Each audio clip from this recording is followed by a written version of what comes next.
guys, marami nga po pala nagsasabi na mga kahit anong build ay pwede kay Link. Kaya nga naman gagawin natin sa video na ito. So ngayon nga pala tank muna na build na ang gagamitin natin para kay Link at titingnan natin kung kaya. Ayan na nga po pala, nakipagbakbakan na tayo at medyo matagal siya, no? Matagal-tagal. Tapos kung saan pa pupunta yan, parang kiti-kiti. Hirap kasi kontrolin pag naka-tank build. Kala ko ba kahit anong build, pero tank build pa lang nangihinayang na ako. Tapos yan, napatay ko agad si yung kalaban ko. Siyempre di ko lang kulan.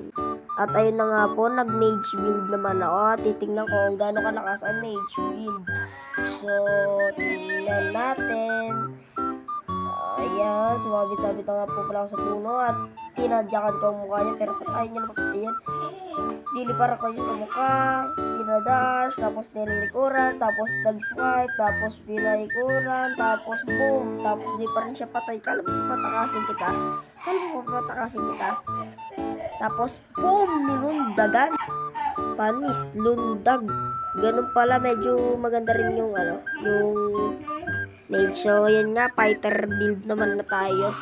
Titingnan natin kung maganda to. Sabi kasi nila, ito talaga yung magandang build para kay Link. So, yun nga, una pa lang pinulbos ko na yung kalaban ko. At ito na nga po pala pangalawa.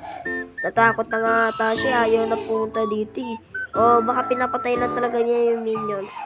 Ayun nga, sumugod na ako, tapos nilundagan ko siya, tapos nag-dash sa likod, tapos boom, nilundagan, tapos kahit mag-banjat ka pa, wala yung magagawa.